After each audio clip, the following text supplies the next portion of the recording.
How does the soldier of today become the soldier of tomorrow? You see technologies now progressing to the point where it makes sense to put an exoskeleton on the battlefield. Imagine if we could replace all the small arms projectiles with one. If the soldier has a rifle, he has the same capability as an M1 Abrams tank. Cloaking is essentially invisibility. I think you can think of many possibilities where you're out in the battlefield and you'd like to not be seen.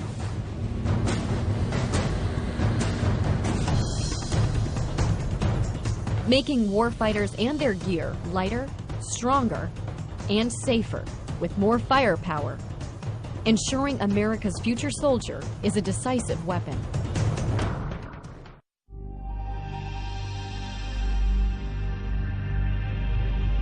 There are so many tasks within the Army that we ask soldiers to do every day that are heavy lift tasks, that are sustainment, that are long-term marches. And if we can provide something that makes what they do every day easier or allow them to do it for a longer period of time without physically getting exhausted, it helps them on the battlefield.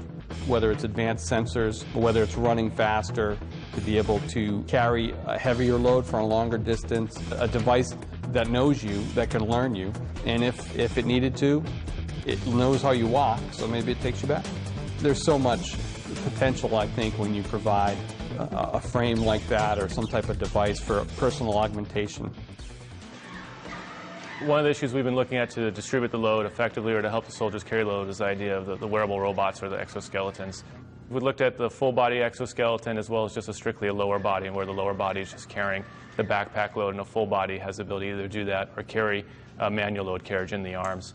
At this point, the engineering has demonstrated that it can work. So the next question is, as physiologists and biomechanists come together with engineers, the question is how well will it work? If soldiers are expected to carry 120 pounds and walk at 3 miles an hour in the field, we're certainly going to evaluate it to that degree in the lab.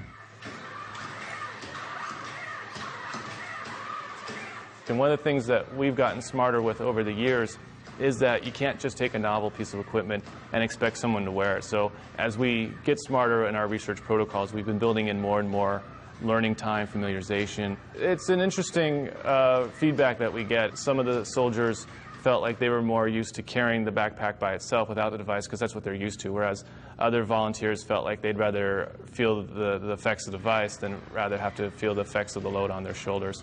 We've tested 2 prior versions, and each time we're seeing incremental improvements in how well it works.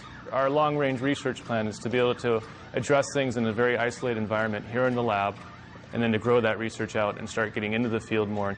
You have to enhance the soldier's strength to enable him or her to carry what they need to carry, giving him a better fit to the equipment that we have and actually designing and building equipment around his needs. The exoskeleton is an option that we have. It can provide considerable strength to carry things. One of the disadvantages is cost. And the question is the maintenance. The question is who would be wearing the exoskeleton, on what missions.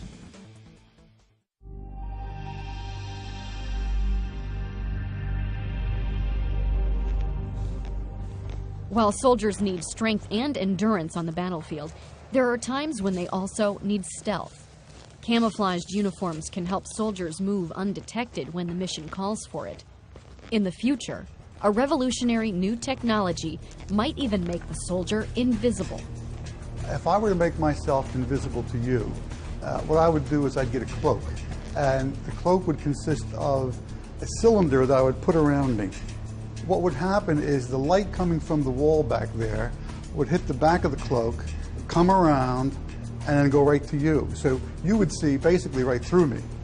With metamaterials and the new kinds of materials that we are developing, we are able to control light as never before. It's like a whole new ball game. You start with some sort of given material like silicon, let's say, or something like that, and then you embed it. You embed it with small nanoparticles or tiny gold rods or maybe even tiny slivers of semiconductors. Now, by making these metamaterials, we're able to control light in these new ways. All the textbook things you read about light are now wrong. We can do things that beyond all these limits. So what we have here is actual experimental data of a working cloak. This works at microwave frequencies. This region here is what you're cloaking? So this region inside is the cloak, what would be cloaked, and this out here is the cloaking material. This is a truly invisible device. It's not just transparent like a piece of glass, where you can see that there's a piece of glass there because it distorts the scene behind it. This actually perfectly reconstructs everything. The Duke group did a very important experiment when they verified these ideas using microwaves, long waves. It proved that the concept of cloaking, the concept of metamaterials, the transformation that was used to make the light go around, it proved all those things were correct. But its limitation is that it was at one specific wavelength and not a visible wavelength. So there's 1,000 challenges in bringing that up to the visible. One of the most advanced concepts is the conformal cloak. And that's like a blanket. That's something that you could put around any object. Now the thing about a tank is it doesn't change shape too much. It moves and so forth. But there you know the shape, and then you could design a conformal cloak that fits right on the metal and render it invisible. Anything that fits around a person or an object, so a shirt, it could be the uniform, or it could be a blanket they put around themselves. I think the applications are widespread. It's just that we're not ready to build things like that yet. They're just years off. It's going to be a while before soldiers have cloaking devices, but that's the ultimate goal.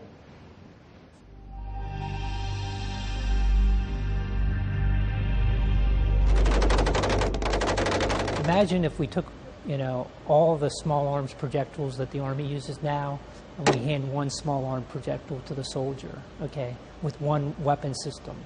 Just imagine what that would do for the Army if we could do that. And imagine a projectile 10 to 20 times more powerful than anything used by today's soldier. To get that bigger bang, Army researchers are trying to develop a new kind of explosive, using what they call disruptive energetic materials. Currently, we're exploring materials that you normally would not consider to be explosives, such as nitrogen or hydrogen or carbon monoxide. These are materials that we're planning on putting in the Army capabilities within 15 to 20 years, so far-term research. They're testing the use of lasers as a possible way to trigger the awesome explosive potential of these exotic materials. We're also working on materials that have what we call dial yield performance. That is, the soldier himself could decide what type of performance level he wants out on the field, where you could have one explosive doing the job that we have several explosives doing right now. The soldier would be able to control that effect in the future. He could potentially use that round against an armored vehicle to destroy it. Take it to the far extreme, we could also have non-lethal capability into that round by just understanding and controlling those materials. This is a whole new class of materials that if we do it correctly, it's a game changer. So one of our other challenges is being able to hit the target every time. That's our future vision. Every time the soldier pulls the trigger, he hits the target. So our focus is developing the technologies that will allow those precision-guided munitions to be produced at a very affordable cost. For the shoulder launch systems, we're looking at literally shrinking the capability that you would get out of a tank or an artillery round today into something that a soldier could launch from his shoulder. Another huge challenge for us is engaging targets in urban environments between buildings. So a system like this would allow him to shape that trajectory to fly up and over and actually come back into the reverse side and then tailor the effect, the warhead effect itself.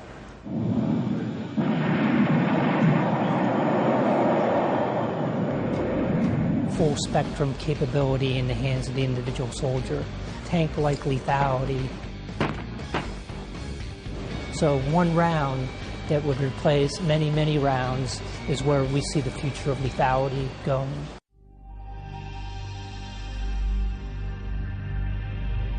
Soldiers of the future will also be more connected, sharing vital information with their unit and other sources, using powerful electronic tools to get the right data at the right time. You have to limit the information to what the soldier needs to function. Situational awareness will be coming to him from sensors. He has to have his own sensors. Just getting into a good position. Over. We've got to make sure not only soldiers can talk to each other by voice comms and by messaging. On top of that, you've got to communicate with all the different sensors on the battlefield. This includes everything from the unmanned aerial vehicle to unmanned ground vehicle, so something you might kick out into a building before you enter. If you're carrying something like the any kind of ground soldier system, hopefully we can get that down to a smartphone. Like when you want soldiers A and B to go to place C, like, you know, just go up to them and grab them and shove them over there. Well, that's the team leader's technique, right? When a platoon leader wants somebody to go somewhere, he can drive what's called a chem light on the screen. That tells them instantly where to go. So when a platoon leader wants two squads to maneuver, you know, kind of around building X and the other one to come up to the front of building X. So with the screen, hopefully it'll just be able to say, you here, you there. You give him the information that he needs in terms of where he has to go, who is with him, how, you know, what you should look out for on this road, what's the experience. You would be able to sense infrared, sense invisible, have a receiver for your radar. You could put the optic, slide the optic off of your helmet, and the optic would tell you there is an unknown at 800 meters to your front, moving from left to right. So he could see the target, he could gain instant advantage in terms of situational awareness. He's got all the information he needs in a very compact form, either on his wrist, on an optic that comes across his face. Those are the kinds of things that would make his job much easier. For the most part, our target audience, it really is the individual soldier. That typically is, again, looking at developing the beginning stages of technology that is, for the most part, going to be used by the soldier on the ground. You can have applications that enable you to plan new routes in a more efficient manner. Ways in which you can display information coming from a forward operating base in a more efficient fashion. Or custom tailoring displays and custom tailoring technologies to the individual roles within a squad. So instead of everybody getting everything, then you have the right information in the hands of the right people at the right time. And all of that kind of builds together to make the soldier more efficient. As a result, we're looking at the brain and the body in the context of the mission. So we are really concerned with the soldier and their environment. And researchers are exploring the use of sensors to tap a soldier's brain power as a way to monitor and even improve their performance. These systems, by their nature, have to be located on the head, which means they have to be located under a helmet. When a soldier is subject to a blast or is subject to a ballistic event, a bullet that hits them in the head, well, those pieces of metal that would be inside of a helmet then become secondary projectiles. So any type of design that is dependent upon metallic sensors probably not going to be able to be deployed in helmet, in battlefield types of situations. So some of the things that we've been working on are foam-based sensors. So sensors that use conductive fabrics and conductive foams that can actually be part of the protective element of the system, and then they could actually be integrated with the foam padding of the helmet. It's critical for us to get the best sort of measurements that we can. So some of the sensor work that we're doing right now is really aimed at getting those measurement capabilities to a point where we can actually really use them in the real world as our soldiers are moving through urban operations, moving through across cross-country terrain. And sometimes we can pull off signals from the brain that are that signify when when a person has, for example, identified a target and may not even be conscious that they have. The future soldier might even have the ability to control a computer device through a direct link to the brain, hands-free. One of the more straightforward applications that we can think of is how can we utilize brain signals to actually directly control our interactions with the computing system. The approach of brain-computer interaction technologies is to design systems that function naturally with the way in which soldiers' brains function, to effectively perceive and process information. when you actually do these types of brain-computer interaction interfaces, trying to take away the burden of manual interaction with the computer system, well, you know, it's actually quite effortful. So some of the things that we can do in the laboratory, obviously, they take some time. Army researchers are also focusing on new ways to keep the future soldiers' high-tech gear powered up and ready. You think about the soldier, you know, people are thinking about the soldier, what power requirements he has. You think about there's computing, there's communications, and there's displays. And I think all those arenas there's potential for reduced energy demand. We're trying to get to a 5-volt battery.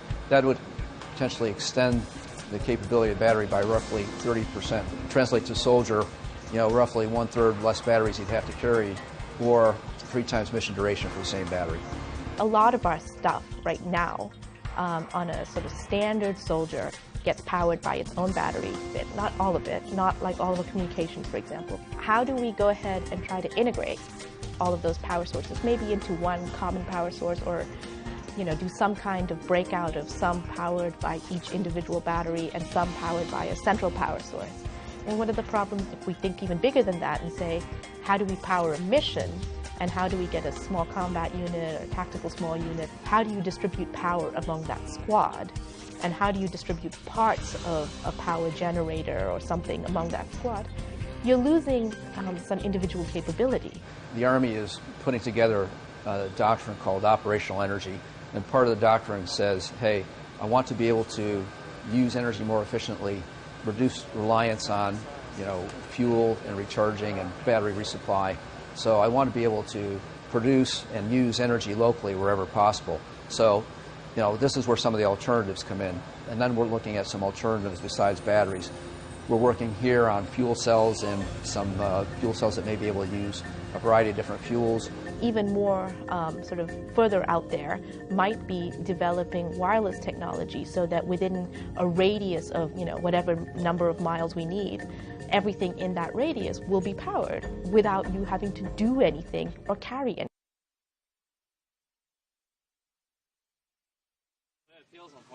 One of the things we realize is that the soldier is not a person who can carry any weight you want to put on his back.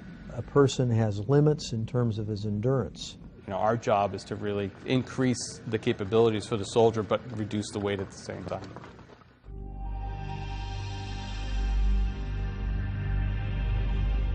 From the science and technology point of view, it's a total ground-up development effort at headgear design.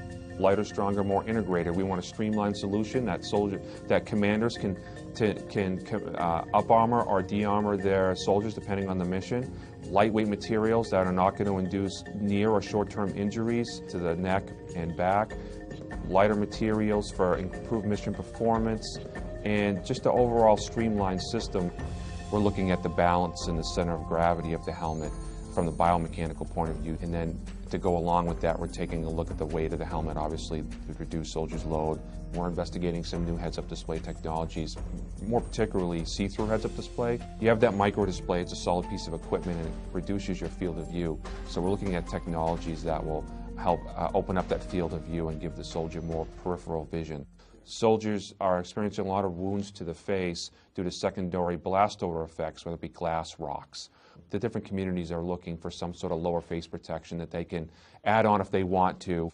If you want to be able to protect against every single threat that's out there, you're going to have a 10-pound helmet, which is not going to be good for the soldier, not only for their situational awareness, but, you know, the short term, they're being able to accomplish their mission, long term, possibly long-term disability or injuries. The idea is that we're always on the hunt for new materials that are going to give us a decisive advantage. The future helmet technology here we see largely in exploring new materials to address what we would consider new issues. Rifle protection, blast resistance. Historically, helmets have been designed for ballistic resistance. They have not been designed for blast. But as you know, it's an increasing concern, like what's the impact of blast on the soldier? And that's what we're exploring now, is how do we reduce the incoming impulse to the helmet and actually ultimately to the brain.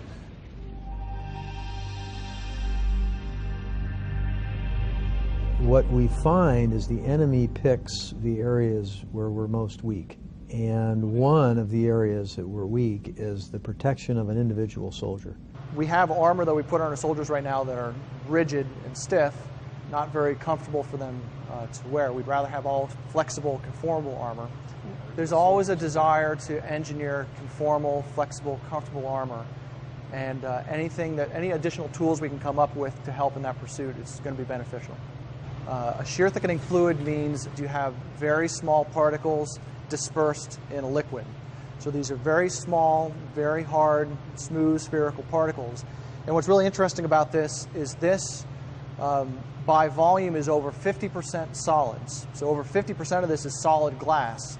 If I take a stick here and very slowly go in and out of the fluid, I can kind of go in and out. But if I jam it in there, I can't penetrate into the fluid. We saw this material, saw this as an opportunity to perhaps exploit it for military application.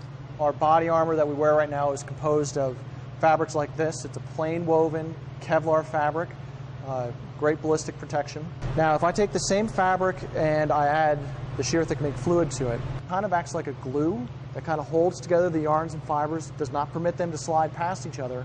So when I engage it with the awl, its only option for getting through is to break Kevlar. It's not going to let things slide out of the way, and you're just not strong enough to break Kevlar by hand with a tool. So I get that great puncture protection with something that's still nice and flexible.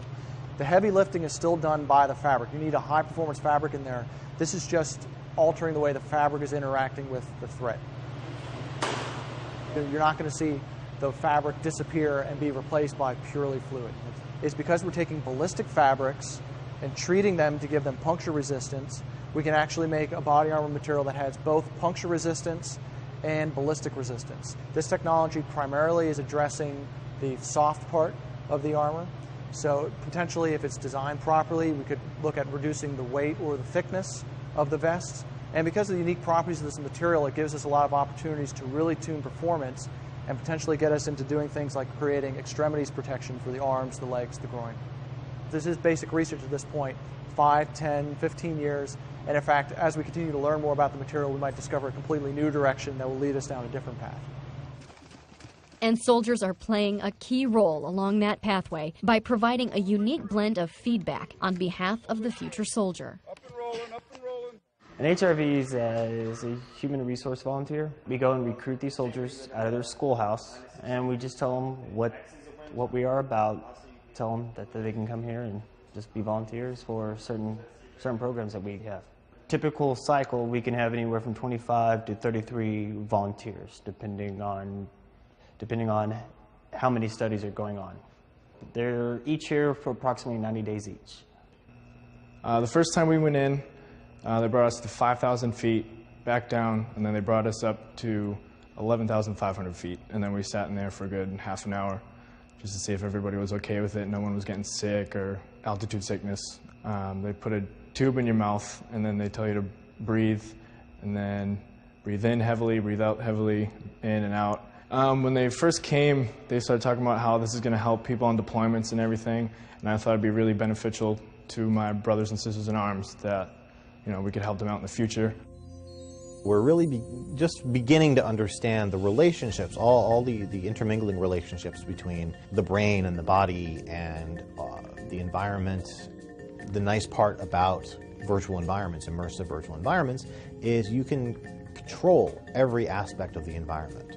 You as the experimenter know exactly what variables you're manipulating, but at the same time creating a very realistic, immersive, again, sense to the soldier. Enemy down. Moving into the building. We could measure a soldier's ability to walk toward or away from targets. We could measure how quickly they respond to situations, or how quickly they make decisions between potential targets. So we can use these data to construct kind of models of soldier performance. Enemy down.